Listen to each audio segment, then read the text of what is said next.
तो अब हम समझने जा रहे हैं ब्लॉक 1 कोर्स 503 का, जो कि लैंग्वेज से रिलेटेड है। इसमें learning languages at elementary level के बारे में बताया गया है। NIOS का मटेरियल है ये DLED के कोर्स के लिए। तो एक एक करके देखेंगे कि क्या है इसमें। तो इसमें सबसे पहले हमें प्राथमिक स्तर पर भाषाएं सीखना, ये learning languages at elementary level के बारे में बताया गया है। इसमें जो पहला ब्लॉक है वो भाषा को समझने के बारे में, अंडरस्टैंडिंग लैंग्वेज। और इस ब्लॉक में 3 यूनिट्स हैं जो भाषा के एकदम बेसिक चीज़ों के बारे में बताता है, यानी कि भारत की जो भाषाई विविधता है और भाषा सीखने सिखाने के तरीके जो हैं वो इसके बारे में बात करी गई है। तो सबसे पहले भाषा क्या है। यह यूनिट जो है भाषा के स्वभाव और संरचना, नेचर और स्ट्रक्चर ऑफ लैंग्वेज को समझाता है। तो लैंग्वेज और ग्रामर, सबसे पहले हम जानते हैं लैंग्वेज और ग्रामर क्या होती है। भाषा नियमों पर आधारित यानी कि रूल गवर्नड होती है और एक व्यवस्थित चीज़ होती है ये, ठीक है। हर भाषा का अपना व्याकरण होता है, ठीक है। हर भाषा का अपना व्याकरण होता है, कोई भी ऐसी भाषा नहीं है जिसका व्याकरण ना हो। इसके बाद साउंड सिस्टम, ध्वनि व्यवस्था क्या होती है। हर भाषा में स्वर यानी कि वावल्स और व्यंजन यानी कि कंसोनेंट होते हैं, जिसकी संख्या अलग अलग हो सकती है। जैसे हिंदी में लगभग 10 स्वर हैं, ठीक है। इंग्लिश में 20 स्वर हैं, ठीक है। AEIOU, ठीक है। तो 21 ऐसे, मतलब इसमें लगभग बताया गया है। तो शब्दों में ध्वनियों को खास क्रम में यानी कि एक ऑर्डर में रखा जाता है। स्ट्रिक्ट रूल्स होते हैं और डिफाइंड ऑर्डर होता है इसका, ठीक है। और इसी में ही इसका इस्तेमाल किया जा सकता है, तभी कोई साउंड निकाली जाती है।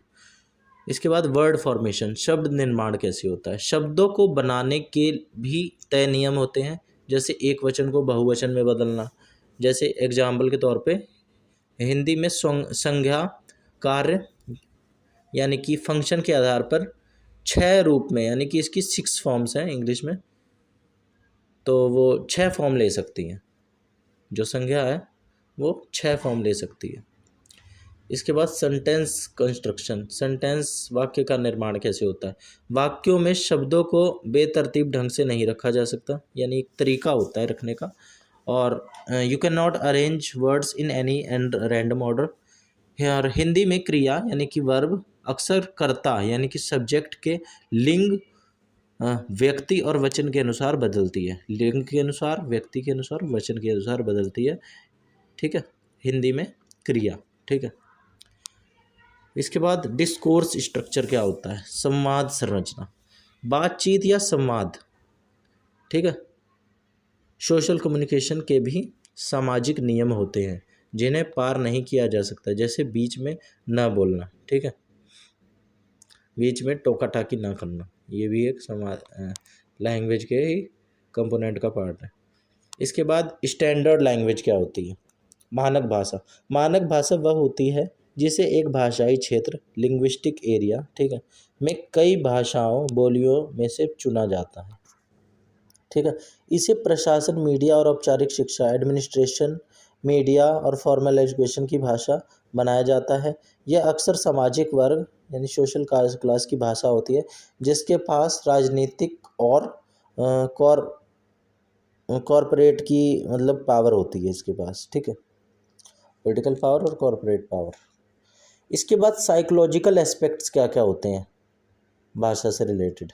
मनोवैज्ञानिक पहलू, भाषा मानव मस्तिष्क यानी कि ह्यूमन ब्रेन माइंड में गहराई से बैठी है, ठीक है। बच्चे 3-4 साल की छोटी उम्र में भी जटिल व्याकरण, कॉम्प्लिकेटेड ग्रामेटिकल स्ट्रक्चर्स सीख लेते हैं।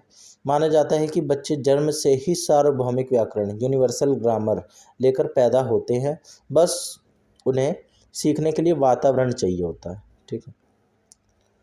इसके बाद सोशल एस्पेक्ट क्या है, सामाजिक पहलू भाषा का। भाषा व्यक्ति की पहचान, आइडेंटिटी ऑफ एन इंडिविजुअल बताती है। वह किस समाज या वर्ग से आता है, हम भाषा का उपयोग कैसे करते हैं, ठीक है। Choice of word, selection of sentence, यह इस बात पर निर्भर करता है कि हम किससे, कहाँ और किस विषय के बारे में, यानी कि कॉन्टेक्स्ट, पर्सन और प्लेस, थीम, इन सब चीज़ों पर बात कर रहे हैं, ठीक है। इन सब चीज़ों पर निर्भर करता है कि कॉन्टेक्स्ट क्या है, पर्सन क्या है, प्लेस क्या है, थीम क्या है। फिर उसके बाद लैंग्वेज प्रोफिशिएंसी, भाषा प्रवीणता। एक बच्चा अपने घर की भाषा में स्कूल आने से पहले ही सक्षम होता है, ठीक है। एक बच्चा अपने घर की भाषा में स्कूल आने से पहले ही सक्षम होता है, अपनी घर की भाषा वो जानता है, ठीक है, कॉम्पिटेंट होता है। भाषा प्रवीणता को सुनने, बोलने, पढ़ने और लिखने यानी कि LSRW, listening, speaking, reading, writing skill के अलग अलग कौशल के बजाय एक साथ एज अ होल मापा जाना चाहिए, ठीक है। तो ये यूनिट 1 के बारे में कुछ बातें थी। अब यूनिट 2 जो है वो इंडियन लैंग्वेजेस के बारे में बताती है, भारतीय भाषाएं, ठीक है। भारतीय भाषाओं के बारे में इसमें हम जानेंगे। तो करते हैं। तो ये यूनिट बहुभाषी विरासत, मल्टीलिंगुअल हेरिटेज और संवैधानिक स्थिति पर केंद्रित है, कॉन्स्टिट्यूशनल प्रोविजंस और मल्टीलिंगुअल हेरिटेज। तो लिंग्विस्टिक डाइवर्सिटी सबसे पहले ये टॉपिक है। ये क्या होती है? भाषाई विविधता। भारत एक बहुभाषी देश है, हमें पता ही है अब कितना डाइवर्स है हमारा देश। मल्टीलिंगुअल कंट्री है जहाँ 1600 से अधिक भाषाएं बोली जाती हैं। यह विविधता भारत के लिए एक समस्या नहीं बल्कि एक संसाधन है, ठीक है, रिसोर्स है ये, और सांस्कृतिक समृद्धि की अभिव्यक्ति है, कल्चरल रिचनेस, ठीक है। फिर लैंग्वेज फैमिलीज, भाषा में कौन कौन सी है? भारत में 4 मुख्य भाषा परिवार है, इंडो आर्यन, द्रविड़, तिब्बतो बर्मन और ऑस्ट्रो एशियाई या मुंडा भी बोल सकते हैं हम इसे। अब इसमें भी इसके सब टाइप हैं। इंडो आर्यन में ये वाली भाषाएं आ जाती हैं जो ज़्यादातर पॉपुलेशन बोलती है, हिंदी, उर्दू, बंगाली, संस्कृत, मराठी, ये सारी भाषा इसमें आ जाती है। इसके बाद द्रविड़ जो साउथ इंडिया में बोली जाती है, जैसे कि तमिल, तेलुगु, कन्नड़, मलयालम, ये सारी भाषा। तिब्बतो बर्मन ये अलग इसका टाइप है, और ऑस्ट्रो एशियाई, मुंडा यानी कि मुंडा भी बोल सकते हैं। ये 4 टाइप हैं भाषा के। अब हजारों साल के साथ रहने के कारण इन भाषाओं ने एक दूसरे से बहुत कुछ लिया है, ठीक है। इसलिए भारत को एक भाषाई क्षेत्र, वन लिंग्विस्टिक एरिया माना जाता है। उदाहरण के लिए चाय वाय जैसे गूंज शब्द, ठीक है, इको वर्ड्स, ठीक है, इको वर्ड्स बोलते हैं इसे, चाय वाय, ठीक है, और घर वर, ठीक है, घर घर, ठीक है, घर घर है पुनरावृत्ति शब्द, और वाय जहाँ पे थोड़ा सा नाम बिगाड़ के उसका बोल दें, सिनोनियम वो बना दे, उसका राइम्स ही बना दे उसकी, उसको बोलते हैं इको वर्ड्स, जैसे चाय वाय, घर वर। और जैसे एक ही वर्ड 2 बार रिपीट हो तो उसे बोलते हैं रीडुप्लिकेटेड वर्ड्स, पुनरावृत्ति शब्द, जैसे घर घर, ठीक है। सभी भारतीय भाषाओं में ये चीज़ पाई जाती है। इसके बाद कॉन्स्टिट्यूशन और लैंग्वेज का क्या है इसमें बताया गया है। तो संविधान के भाग 17 यानी पार्ट 17 में भाषा से जुड़े प्रावधान हैं, ठीक है। हिंदी देवनागरी लिपि जो है, Hindi written in Devanagari script, Hindi Devanagari लिपि में भारत की आधिकारिक भाषा है, ठीक है। ये भारत की ऑफिशियल लैंग्वेज है, ठीक है, नेशनल लैंग्वेज नहीं है, ऑफिशियल लैंग्वेज है। और अंग्रेजी सह आधिकारिक भाषा है, जो इंग्लिश है वो एसोसिएट ऑफिशियल लैंग्वेज है। संविधान में किसी राष्ट्रीय भाषा, नेशनल लैंग्वेज का उल्लेख नहीं है, ठीक है। फिर उसके बाद कैटेगरीज ऑफ लैंग्वेजेस, भाषाओं की श्रेणियाँ। तो कई सारी कैटेगरीज बनाई जा सकती हैं इसमें, जैसे language versus dialect, classical language, mother tongues, scheduled languages, तो एक एक करके जानते हैं। स्केड्यूल्ड लैंग्वेजेस क्या क्या होती हैं? अनुसूचित भाषाएं, वे भाषाएं जो संविधान की 8वीं अनुसूची में सूचीबद्ध हैं, ठीक है।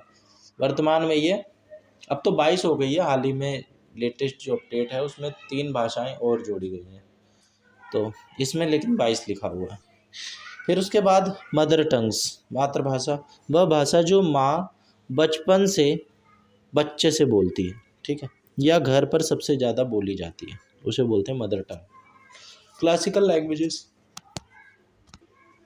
तो ये शास्त्रीय भाषाएं हैं, वे भाषाएं जिनका साहित्य 1500 से 2000 साल पुराना हो, यानी जो पुरानी भाषाएं हो काफ़ी, 1500 से 2000 साल पुरानी, जो एक मूल्यवान संसाधन हो। ठीक है, जैसे संस्कृत हो गई हमारी, तेलुगु हो गई, ठीक है, कन्नड़ हो गई, ये सारी क्लासिकल लैंग्वेजेस में आ जाती हैं। अब लैंग्वेज और डायलेक्ट, भाषा बनाम बोली। भाषाई तौर पर from a linguistic point of view, भाषा और बोली में कोई अंतर नहीं होता। ठीक है, दोनों नियम आधारित होते हैं, रूल गवर्नड होते हैं। यह भेद, ये जो डिस्टिंक्शन है, वो सामाजिक और राजनीतिक शक्ति यानी कि सोशल और पॉलिटिकल पावर के आधार पर किया जाता है। ठीक है, अब status of Hindi and English. Status क्या है हिंदी और अंग्रेजी की स्थिति क्या है? तो खड़ी बोली आज मानक हिंदी है। ठीक है, खड़ी बोली। और ये जो ब्रज, अवधी, मैथिली जैसी कई बोलियां, या इन्हें भाषा भी बोल सकते हैं, ये हिंदी साहित्य को इसने समृद्ध किया है। ठीक है, अंग्रेजी भारत में एक वैश्विक भाषा यानी कि ग्लोबल लैंग्वेज है। यहाँ पे किसी की ओरिजिनल भाषा अंग्रेजी नहीं है, किसी की मदर टंग नहीं है अंग्रेजी, वो बाद में ही सीखी जाती है। और शिक्षा, विज्ञान और व्यापार के लिए महत्वपूर्ण है अंग्रेजी भाषा। ठीक है, भारत में। इसके बाद लैंग्वेज एजुकेशन पॉलिसी के बारे में भी इसमें बताया गया है। 3 लैंग्वेज फार्मूला, त्रिभाषा सूत्र। यह माध्यमिक स्तर पर 3 भाषाएं सीखने की रणनीति है। पहली भाषा मातृभाषा या क्षेत्रीय भाषा होनी चाहिए, जो कि बच्चा अपने घर से ही लेके आता है, ये सबसे ज़रूरी मानी जाती है। ठीक है, और बाकी जो 2 भाषाएं हैं वो कोई भी वहाँ की लोकल लैंग्वेज हो सकती है, या हिंदी इंग्लिश हो सकती है। ठीक है, इसी को ही थ्री लैंग्वेज फार्मूला बोला जाता है। ठीक है, इसके बाद एनसीएफ 2005 में यह बहुभाषिकता को संसाधन के रूप में देखता है, एनसीएफ 2005, और मातृभाषा या आदिवासी भाषाओं, ट्राइबल जो लैंग्वेजेस हैं, मदर टंग जो हैं, इसके उपयोग पर जोर देता है। ठीक है, तो ये बातें थी इसमें, इस यूनिट में। इसके बाद यूनिट 3 जिसमें लैंग्वेज लर्निंग एंड टीचिंग। ठीक है, भाषा सीखी कैसे जाती है, भाषा सीखना और सिखाना, सीखी कैसे जाती है और सिखाई कैसे जाती है। तो ये यूनिट जो है वो पहली और दूसरी भाषा सीखने की प्रक्रिया और भाषा शिक्षण के विभिन्न तरीकों के बारे में बताता है। ठीक है, उसकी तुलना करता है। तो फर्स्ट लैंग्वेज एक्विजिशन, पहली भाषा का अधिग्रहण। तो भाषा का अधिग्रहण वो होता है जो बच्चे अपने आप सीख जाते हैं सुन के। बच्चे अपनी पहली भाषा घर के वातावरण में बिना किसी औपचारिक शिक्षण, एक्सप्लिसिट टीचिंग के सीखते हैं।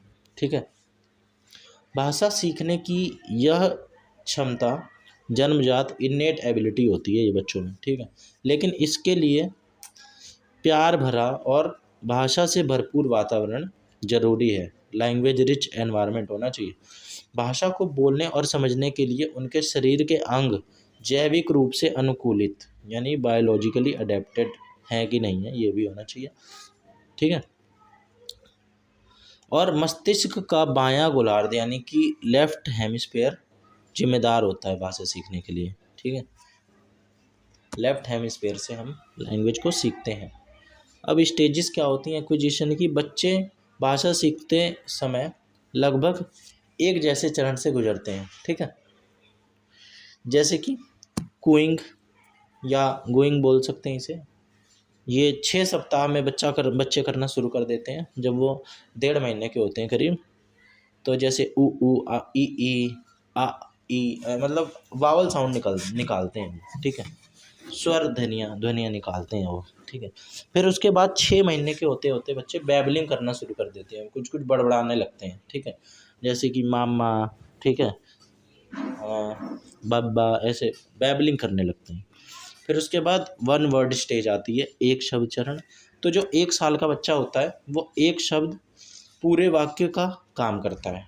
ठीक है, वो एक शब्द बोलता है और उसी में ही वो अपनी बात समझाने की कोशिश करता है। इससे होलोफ्रेस्टिक भी बोलते हैं, होलोफ्रेस्टिक। ठीक है, फिर उसके बाद 2 वर्ड स्टेज आती है जिसमें बच्चा 1.5 साल का हो जाता है और और जो है वो दो दो वर्ड बोलना सीख जाता है, जैसे कि पापा जा, ठीक है, खाना खा, ठीक है, पानी पीना, पानी पिया, ऐसे ऐसे कुछ बोलने लगते हैं दो वर्ड, ठीक है। फिर लॉन्गर अटरेंस, लंबे वाक्य कब बनाने लगते हैं बच्चे? जब 2 से 4 साल के हो जाते हैं, मतलब 4 साल के हो जाते हैं, 2 से 4 साल के दौरान वो लंबे वाक्य बनाना शुरू कर देते हैं। 4 साल का होते होते तो वो बनाने ही लगते हैं पूरे। तो ये व्याकरण के रूप सीखते हैं। और ये बच्चे जो होते हैं वो नकल करके नहीं सीखते, ठीक है, ये सीखते हैं, उनके सीखने की प्रक्रिया में गलतियां करना जरूरी है। तो बच्चे नकल करके नहीं सीखते, नॉट बाय इमिटेशन, उनके सीखने की प्रक्रिया में गलती करना जरूरी है, ठीक है, क्योंकि यह बताता है कि वे नियम बनाने की कोशिश कर रहे हैं, वो खुद बोल के सीखते हैं, ठीक है, मिस्टेक्स करते हैं और मिस्टेक कर करके वो सीखते रहते हैं। फिर उसके बाद सेकंड लैंग्वेज एक्विजिशन, दूसरी भाषा का अधिग्रहण। इसका क्या मतलब है? एक्विजिशन और लर्निंग, अब यहाँ पे ये जानना जरूरी है कि अधिग्रहण और सीखना, इसमें क्या अंतर है। एक्विजिशन जाना, अधिग्रहण ये अवचेतन प्रक्रिया होती है, सबकॉन्शियस प्रोसेस होता है जो संचार के दौरान होता है, ठीक है, जब दो लोग आपस में बातचीत कर रहे होते हैं तब ये हो रहा होता है। जैसे कि पहली भाषा जो होती है वो एक्विजिशन ही होती है, अधिग्रहण ही होती है, ठीक है। इसके अलावा लर्निंग क्या होती है? सीखना, ये सचेत प्रक्रिया होती है, कॉन्शियस प्रोसेस होता है, जिसमें हम नियमों यानी कि ग्रामर को जानते हैं और तब बोलना सीखते हैं। जो जैसे कि हम इंग्लिश सीखते हैं ना, तो ये हमने सीखी है, ये हमने अखबार नहीं करी है, अखबार तो हमने हिंदी करी है, हमने बोलना हिंदी पढ़ के नहीं सीखा था कहीं से, या किसी ने हमें सिखाया नहीं था, हम सुन सुन के बोल बोल के ही सीख गए थे। इसके बाद कॉम्प्रिहेंसिबल इनपुट, समझ में आने वाला इनपुट, ये क्या होता है? दूसरी भाषा सीखने के लिए बच्चों को एक ऐसा इनपुट मिलना चाहिए जिसे वे समझ सकें, इसी को ही कॉम्प्रिहेंसिव इनपुट बोलते हैं, और वह उसके लिए थोड़ा चुनौतीपूर्ण भी होना चाहिए, ठीक है, जो वो जानता हो वो जान के वो क्या करेगा, जो नहीं जानता, ठीक है, उसी से ही तो वो सीखेगा। तो ये इनपुट जो होता है प्राकृतिक और संवादात्मक स्थितियों यानी कि नेचुरल और कम्युनिकेटिव सिचुएशन में दिया जाना चाहिए, ठीक है। फिर इसके बाद रोल ऑफ लर्निंग, सीखने की भूमिका क्या क्या है। नियमों का सचेत ज्ञान, कॉन्शियस नॉलेज हमें धारा प्रवाह नहीं बनाता, ठीक है, हमने अगर किसी चीज़ को नियम उसके सीख लिए, जैसे कि कई लोग लैंग्वेज ग्रामर सीख लेते हैं अच्छे से, उनके ग्रामर में पूरे पूरे नंबर आते हैं, लेकिन इसका मतलब ये थोड़ा ना है कि वो फ्लो से फ्लुएंट होके बोलना भी सीख जाएंगे, ठीक है। तो नियमों का जो सचेत ज्ञान होता है, कॉन्शियस नॉलेज, हमें धारा प्रभाव नहीं बनाता, लेकिन यह एक मॉनिटर यानी कि या एडिटर भी बोल सकते हैं, हमें इसकी तरह काम करता है, ठीक है, खासकर लिखते समय ये लिखने में हमारे काम आ सकता है, हम लिख सकते हैं, नियम हमें पता होंगे, ठीक है, और सटीकता के साथ हम लिख सकते हैं, ठीक है, क्योंकि 4 कंपोनेंट होते हैं ना, लिसनिंग, स्पीकिंग, रीडिंग, राइटिंग। तो सबसे पहले बच्चे सुनते हैं, फिर वो बोलते हैं, फिर वो पढ़ते हैं, फिर वो लिखते हैं लास्ट में। फिर इंटरफेरेंस क्या होता है? हस्तक्षेप, यह धारणा कि पहली भाषा दूसरी भाषा सीखने में बाधा डालती है, इंटरफेयर्स नेगेटिवली, तो ये हमेशा सही नहीं होता है। व्याकरण के मामले में बच्चे एक प्राकृतिक क्रम, नेचुरल ऑर्डर का पालन करते हैं, ठीक है। हालांकि ध्वनि विज्ञान, फोनोलॉजी, उच्चारण में पहली भाषा का प्रभाव दिखता है, ठीक है, जो ध्वनि विज्ञान होती है उसे फोनोलॉजी बोलते हैं, और इसमें पहली भाषा का प्रभाव दिखता है। अगर हम इंग्लिश भी बोल रहे होंगे तो थोड़ा थोड़ा हमारी लैंग्वेज में पता चल जाएगा, या हम कोई भी भाषा बोल रहे होंगे तो हमारी जो थोड़ी सी ना ट्यूनिंग आ जाएगी। जैसे अगर कोई हरियाणवी इंग्लिश बोलेगा तो उसकी भी पता चल जाएगी, अगर कोई साउथ इंडियन बोलेगा तो हमें पता चल जाएगी, ठीक है, तो थोड़ा इफेक्ट आ जाता है मदर टंग का। फिर उसके बाद मेथड्स ऑफ लैंग्वेज टीचिंग, भाषा शिक्षण के तरीके क्या क्या होते हैं। तो सबसे पहले ग्रामर ट्रांसलेशन मेथड, व्याकरण अनुवाद विधि, ये सबसे पुरानी विधि है मानी जा सकती है। इसका मुख्य लक्ष्य साहित्य पढ़ना है। इसमें बोलने और सुनने की दक्षता नहीं आती है। Proficiency in listening and speaking इसमें शामिल नहीं होती है। ठीक है भाई, सुनने के लिए तो हम सुन के सीख ही जाते हैं और बोलने के लिए हमें प्रैक्टिस करनी पड़ती है। ठीक है, तो ये पढ़ने के लिए काम में आ सकती है लैंग्वेज ट्रांसलेशन, और लिखने के लिए भी। ठीक है, पढ़ने और लिखने के लिए।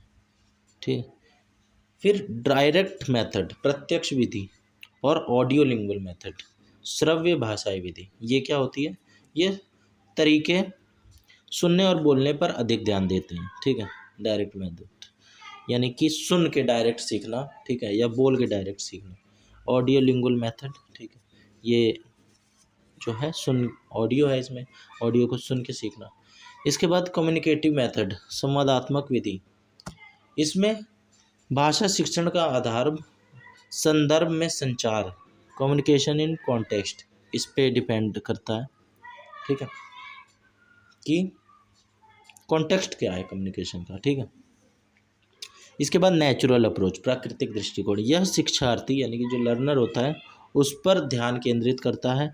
यह तनाव मुक्त वातावरण टेंशन फ्री एनवायरनमेंट प्रदान करता है और भाषा अधिग्रहण की प्राकृतिक प्रक्रिया यानी natural process of language acquisition का अनुकरण करता है। ठीक है, यानी कि बच्चे नेचुरल तरीके से, कोई भी जानबूझ के चीज़ उसमें ना करी जाए, नेचुरल ही बच्चे सीख जाएं। ठीक है, माहौल बस उनको प्रोवाइड कर दिया जाए, एनवायरनमेंट। तो ये जो ब्लॉग था भाषा की नींव को समझने में हमें मदद करता है। ठीक है, तो इसके बारे में हमने जाना। तो ऐसे ही हम एक एक करके सारे ब्लॉग को NIOS के ख़त्म कर लेंगे और सीख लेंगे। तो आज हम करने जा रहे हैं ब्लॉक 3 कोर्स 505 का, जो कि EVS का है। ब्लॉक का नाम है assessment reporting and remediation in EVS। तो एक एक करके इसको करेंगे। तो सबसे पहले हम जान लेते हैं कि असेसमेंट होता क्या है, व्हाट इज़ असेसमेंट और how does it relate to EVS objectives. तो assessment is the process of gathering, interpreting, recording and using information about a learner's responses to an educational task। ठीक है, तो educational tasks are based on specific or educational objectives। In EVS, assessment must serve as an appropriate aid in creating a close bond between the student and her surroundings। तो ये वही है, ये assessment है, gather करना, informations को process करना और इंटरप्रेट करना, रिकॉर्ड करना, ये सारी चीज़ इंफॉर्मेशन को यूज़ करना बच्चे के एजुकेशनल टास्क से रिलेटेड जो भी चीज़ें होती हैं, और ये उसके एजुकेशनल ऑब्जेक्टिव के को बनाने में हमें सहयोग देती है, मदद करती है। ठीक है, ये अप्रोप्रिएट एड है। इसके बाद assessment, why is assessment of student learning needed. Assessment क्यों ज़रूरी है? तो assessment enables a quantitative and qualitative understanding of learning process. ठीक है, it helps diagnose gaps in realising EVS objectives so necessary measures can be taken. तो पहले ही diagnose कर लेना ताकि स्टेप्स लिए जा सके पहले से ही कि क्या कमी रह गई है और क्या सुधार इसमें हम कर सकते हैं। ठीक है, तो EVS objective so necessary measures can be taken. It also provides feedback to students to motivate and guide them in further learning. Furthermore, assessment provides feedback on EVS objectives, the learning experiences provided through teaching and student performance। फिर उसके बाद diagnostic and guidance पर purposes of assessment. तो diagnostic और guidance का क्या purpose है assessment का? तो असेसमेंट हेल्प करता है डायग्नोज करने की, प्रॉब्लम एरिया को डायग्नोज करने में मदद करता है। जैसे कि कोई मिसकंसेप्शन हो जाए, बच्चों को गलत चीज़ वो सीख जाए। ठीक है, गलत इंटरप्रेट कर लें, लैक ऑफ कॉम्प्रिहेंशन और gaps in learning, it must go beyond diagnostic to provide remedy. Accurate diagnosis guides the teacher toward necessary remediation. ठीक है, एक्यूरेट डायग्नोस अगर हम करते हैं तो वो टीचर को गाइड करता है सही रेमेडी लेने के लिए। A good teacher uses assessment for both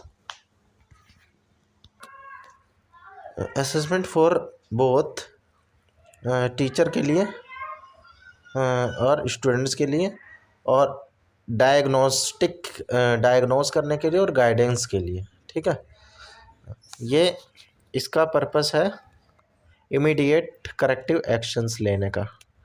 इसके बाद कॉन्टिन्यूस एंड कॉम्प्रिहेंसिव इवैल्यूएशन क्या होता है ईवीएस में, ये बहुत ही कॉमन वर्ड है, बहुत मेन वर्ड है, हम सभी जानते हैं।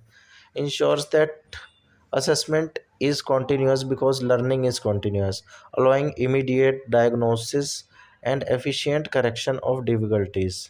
It is comprehensive because EVS is a composite subject requiring a holistic approach to learning. Comprehensive assessment involves accessing the learner's use of head, hand, and heart, utilizing all five senses, local thinking, imagination, and feelings. It should use diverse and balanced modes, including oral, written, and performance. CCE involves round the year evaluation rather than just year end exam, giving every child the opportunity to experience success. फिर formal और informal assessment में क्या अंतर होता है? Formal assessment involves planned assessment like oral and written tests where child are informed that they are being assessed. Informal test क्या होता है? इस informal assessment is carried out in natural informal settings like observing children in the class, playground, or during a visit, where children are generally not told they are being assessed. अब इसके बाद formative और summative assessment में क्या अंतर होता है? Formative assessment is timely providing essential feedback about a learning gap, enabling a teacher to take immediate remedial action to move obstacles.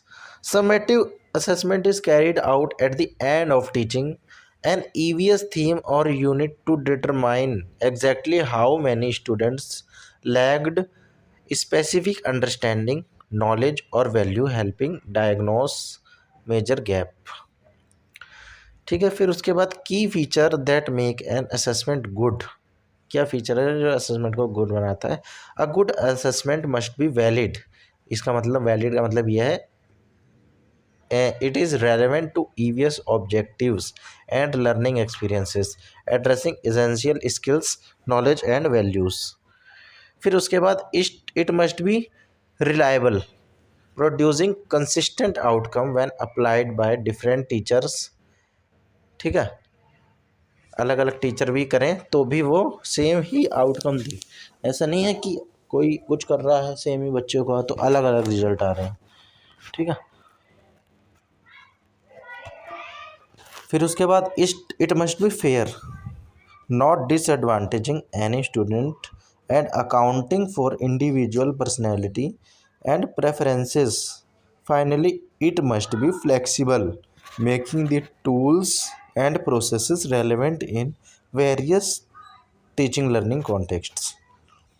फिर modes of learning centred assessment. Modes क्या क्या हो सकते हैं? Learning centred assessments focuses on supporting the learning process. Modes include self-assessment, a child listing good things and improvement needed in their own presentation. ठीक है, self assessment करें. फिर peer assessment. Peer assessment का मतलब है a child appreciating a friends work और rating positive social behaviour during cooperative learning. फिर cumulative anecdotal record, a teacher noting significant and interesting detail of student behaviour और progress over time. फिर assessment through projects, evaluating context learning, social skill, communication and ability to analyse real life situation. ठीक है, project में ये access कर सकते हैं बच्चों का। And monitoring the extend and quality of participation. फिर उसके बाद ये था, हमने जाना इसके बारे में, ये था असेसमेंट से रिलेटेड कि एक्सेस कैसे कर सकते हैं लर्निंग को ईवीएस में। अब हम जान लेते हैं इसकी यूनिट 10 के बारे में, जो कि बताती है tools and techniques for assessing learning in EVS. Tools और टेक्निक क्या क्या हो सकते हैं? What are assessment tools and techniques? Assessment tools are materials that enables the teacher to collect data for a chosen method, providing information used to determine if a learning outcome was achieved। ठीक है, फिर उसके बाद ये था tools. तो ये ऐसे मटेरियल होते हैं जो एनेबल करते हैं टीचर को डाटा कलेक्ट करने के लिए, ठीक है, मेथड चूज़ करने के लिए, ठीक है, और प्रोवाइड करने के लिए इंफॉर्मेशन, जिससे ये पहचाना जा सके कि लर्निंग आउटकम जो है वो अचीव हुआ है कि नहीं, जो अचीव करना हम चाह रहे थे। फिर उसके बाद टेक्निक्स आर द प्रोसेस और procedure for using a tool, a combination of quality tools and well organised techniques results in effective assessment. ठीक है, तो ये टेक्निक होती है कि ये प्रोसेस और प्रोसीजर के बारे में होता है ये टेक्निक मेन तौर पे। फिर उसके बाद की assessment tools for EVS. Assessment tools relevant for EVS which is related to life skills include observation, schedules, checklists, rating skills and audio visual recording instrument. ये सारे टूल हो सकते हैं असेसमेंट के ईवीएस के लिए। Information is obtained through these tools for recording purpose which forms the basis for assessment of learning and assessment for learning, जो कि रिमीडिएशन के लिए होता है। फिर उसके बाद important point two remember when developing tools. Important point क्या हो सकते हैं टूल को डेवलप करने के लिए? The tool must be designed according to assessment principles. It must be valid, flexible, ये वैलिड होना चाहिए, ठीक है, फ्लेक्सिबल होना चाहिए, रिलायबल होना चाहिए और फेयर होना चाहिए। The tool should match the content of teaching learning. ठीक है, टूल ऐसा होना चाहिए जो कंटेंट से मैच करे teaching learning. Test should be begin with simpler concepts, include both direct and indirect terms, and be provided with a reasonable time। ठीक है, फिर ओरल असेसमेंट टेक्निक क्या होती है? Oral assessment take place in front of a person, panel और class using method such as oral question, debate, discussion, quiz and drama.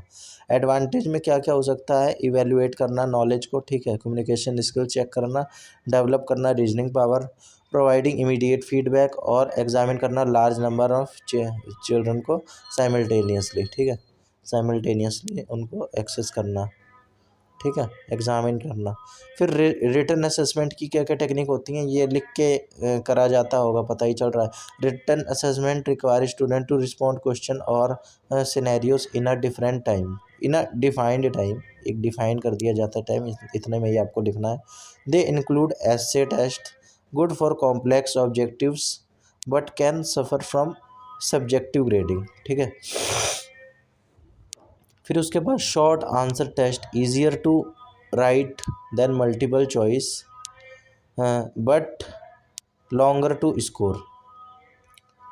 फिर उसके बाद ऑब्जेक्टिव टाइप टेस्ट होता है, जो कि हाईली ऑब्जेक्टिव होता है और वैलिड होता है, रिलायबल होता है और इजी टू स्कोर होता है, प्रेफर्ड फॉर क्वांटिटेटिव असेसमेंट के लिए। ठीक है, कि उसको फैक्ट्स याद हैं कि नहीं, इंफॉर्मेशन जो हमें चाहिए वो हम उसकी क्वांटिटी पता चल जाती है हमें। ये जो एमसीक्यू वाले होते हैं, ऑप्शन वाले या ट्रू फॉल्स वाले, ये यही होते हैं। Objective type include recall, recognition, जैसे true false, match the following, multiple choice, ठीक है, और कंप्लीशन आइटम, कि कोई चीज़ अधूरी दे दी उसको कंप्लीट करो। ठीक है, या फिल इन द ब्लैंक्स के तौर पे इसको समझ सकते हैं। परफॉर्मेंस टेस्ट क्या होता है? This technique focuses on the direct observation of a student's performance, ठीक है, requiring the examinee to actually perform a task और एक्टिविटी, ठीक है। It is useful for assessing skills required in EVS such as demonstrating proficiency in conducting an experiment, following instructions, creating drawings, or reacting to simulated situations. It is beneficial for assessing life skills को assess करने के लिए, cooperation, valuing opinions, ठीक है। But ये जो होता है टाइम कंज्यूमिंग होता है, ठीक है। ये सारी चीज़ें ड्राइंग वगैरह, इंस्ट्रक्शन और रिएक्टिंग सिमुलेटेड सिचुएशन में ये परफॉर्मेंस टेस्ट होता है। फिर उसके बाद observation technique and it's tool, ये क्या होती है? Observation means seeing things with a purpose and is indispensable for EVS assessment, helping to determine students' attitude and values. Tools used during observation include the observation schedule, detailed record of engagement, ठीक है, team work, attitude and resource use, ये सारी चीज़ note करी जाती हैं observation schedule में। इसके बाद रेटिंग स्केल भी इसी में ही आता है, उसी का टूल है। Expressing opinions, judgments on a factor using a scale and scorecards, ठीक है। Additional assessment ideas for EVS क्या क्या हो सकते हैं? Include these, create a game test, student create a game covering EVS information, take home test allowing students to work at their own pace with access to resources, ठीक है। फिर open book tests, discouraging rote learning, ठीक है, ये उसके लिए होता है।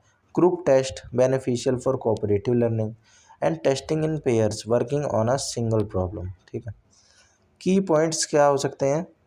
एसेसिंग वेरियस लर्निंग ऑब्जेक्टिव्स को EVS में, तो teachers should apply a variety of approaches and techniques, questions should be designed to test specific skills using words like demonstrate, solve, use, ठीक है। variety of approach, teachers should apply variety of approaches and techniques, questions should be designed to test specific skills using words like demonstrate, solve, use, इसके बाद analytical abilities, ये क्या होती हैं?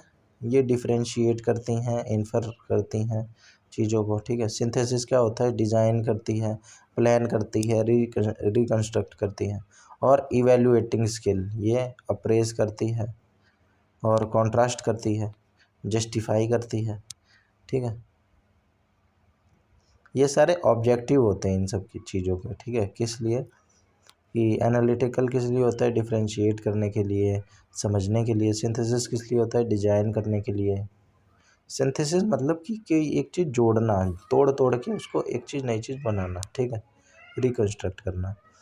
इसके बाद यूनिट 11 है हमारी, जिसमें using assessment result for enhancement of student understanding के बारे में बताया है, ठीक है।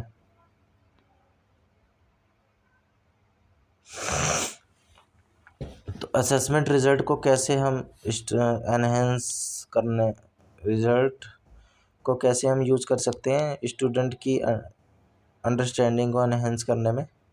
तो सबसे पहले जान लेते हैं what is reporting student progress and its purpose क्या होता है। Reporting is the second essential part of assessment process. It is the method of communicating assessment information to relevant information to relevant persons, ठीक है, उनको देना information, including the learner, parents and teachers. Its purpose is to support teaching and learning by providing feedback on achievement, ठीक है, achievement पे feedback देना, progress के बारे में बताना और इंडिकेट करना एरियाज़ को जो कि जिसमें डेवलपमेंट की आवश्यकता है, ठीक है। Promptness in reporting is an essential criterion, ठीक है। Principles of effective and informative recording. Principle क्या क्या होते हैं इफेक्टिव और इंफॉर्मेटिव रिपोर्टिंग के? Reporting should be valid, neat and fair. It must project both children's strengths and weaknesses. Be student centered. Student monitor and reflect on progress, ठीक है. And recognise individual achievement. Individual की achievement को recognise करना कि कितना उसने पाया, ठीक है. फिर crucially for EVS it should emphasize values and attitudes, actively involve parents, ठीक है, and convey meaningful information for future learning development. फिर how should feedback on assessment result be provided, ठीक है. कैसे प्रोवाइड करा जाता है? तो क्वालिटेटिव प्रोवाइड करा जाता है और quantitative. Feedback should include qualitative feedback with grades on specific comprehension. हाँ, qualitative feedback with grades on specific competencies, indicators, and also detail the way of helping the child progress further. The teacher's specific comment enhance the communicative value of the report card by qualifying general remark like good or very good. फिर portfolio as a reporting tool. Portfolios are used by some schools to report progress by collecting the actual work done by a child over the year. This collection drawings, worksheets, reports, craft work should include this collection should include all kinds of work, ठीक है. ये सारी चीज़ें, ठीक है. Not only the best work, ठीक है. सारे अच्छे अच्छे काम नहीं, सारे तरह के काम. When reporting it is important to convey the teacher's holistic concern for the child's development in EVS and provide guidance to parents based on learning gaps, ठीक है. जो भी गैप रह गया उसका गाइडेंस देना. What is investigative testing and it's utility. Investigative testing क्या होती है और उसका क्या फ़ायदा है, क्या उपयोग है? Investigative testing is applied to analyse learning gaps after assessment, ठीक है. असेसमेंट के बाद इन्वेस्टिगेट करना और एनालाइज करना लर्निंग गैप्स को, ठीक है, कि क्या कमी छूट गई, कैसे छूट गई, क्यों छूट गई, ठीक है. Specifically to find out the particular area or concept where the difficulty lies. It is individually driven to analyze individual performance, ठीक है. Designed to analyze individual performance.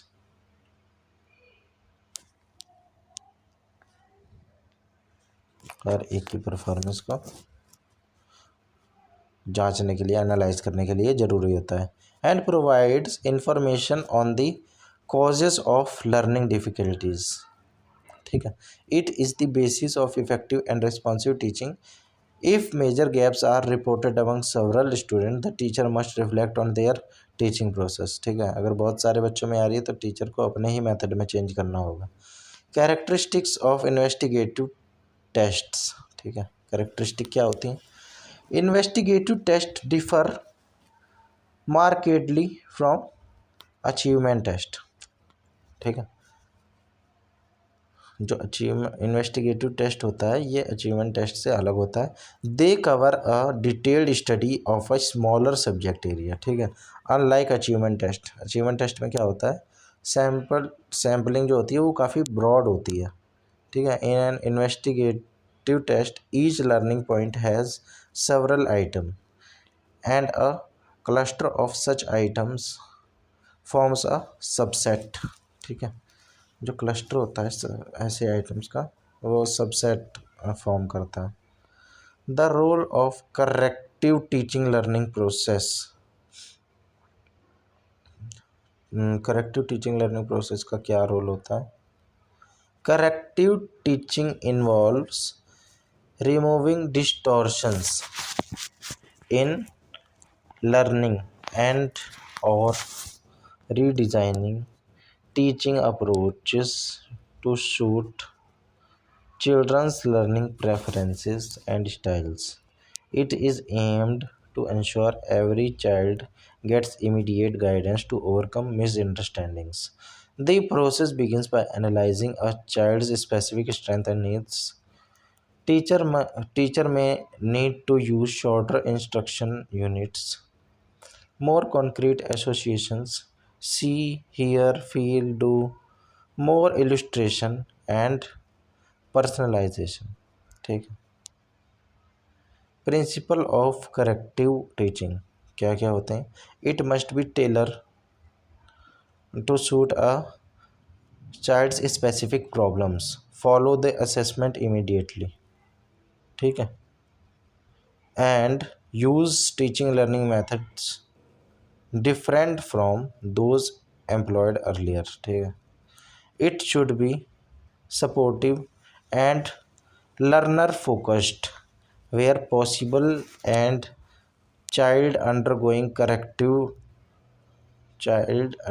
corrective teaching should not be separated from the rest of the class. Parents should be informed or findings and made a part of the process if required, ठीक है। Parents को भी involve करना होता है corrective teaching में। तो ये हमने जान लिया ईवीएस के ब्लॉक 3 के बारे में, कोर्स 505, ठीक है। तो ऐसे ही एक एक करके हम सारे ब्लॉक को ख़त्म कर देंगे।